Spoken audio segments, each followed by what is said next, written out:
Alright, so I just got out of Star Wars Rise of Skywalker. Maybe not the most appropriate name for the movie. I was going to bring my daughter to go see it with me, but even she kind of lost interest with Star Wars after The Last Jedi. I've now officially seen all 9 Star Wars in the theater. I'm not quite that old. I saw 4, 5, and 6 when the special editions came out. By the way, if you are going to go see this in the theater, definitely see it in D-Box. I probably would have seen it in both D-Box and 3D, but the 3D D-Box version was a little bit later in the day, and the theater I was in was already so packed at 8:50 in the morning that I just didn't want to mess with those crowds. I'm a little mixed on this one.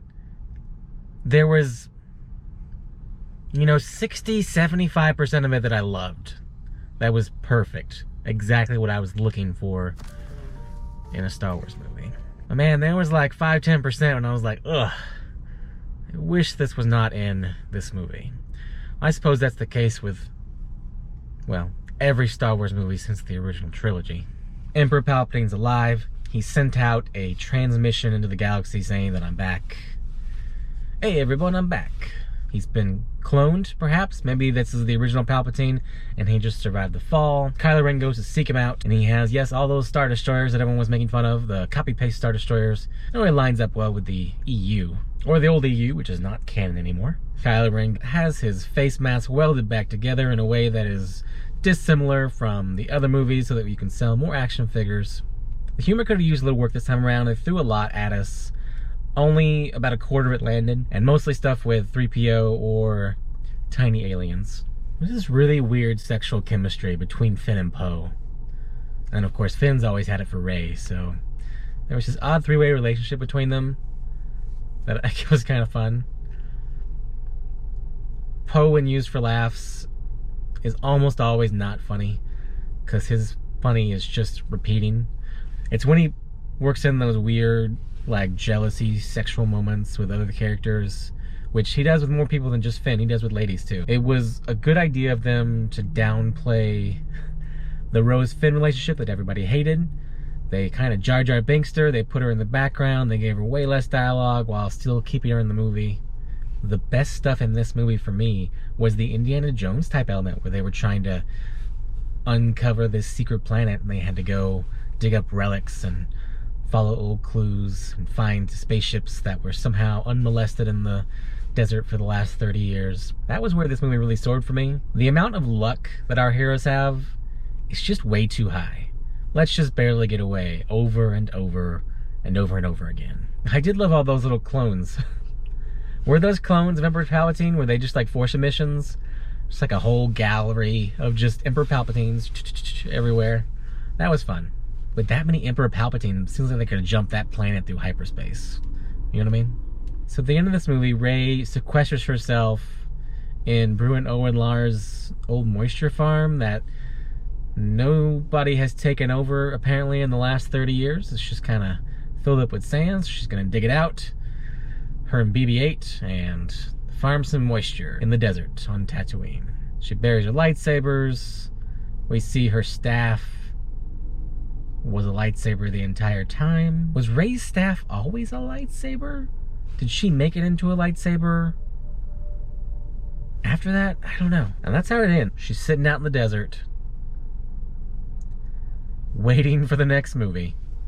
So it's recommended that you watch the most recent episode of The Mandalorian before watching this Star Wars. Almost said Star Trek. I was hoping there might be a little Baby Yoda in the movie or something.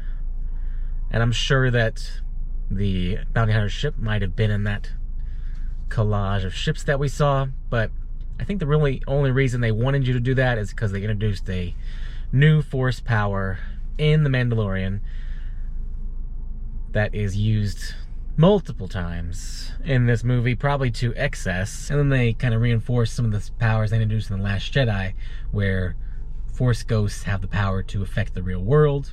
Looking back, how does The Last Jedi compare to Episode 1?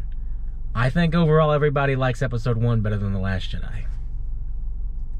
And you could almost skip The Last Jedi and then watch this movie. Maybe you could turn Last Jedi into about 5 minutes. Just 10 minutes of that little opera singer.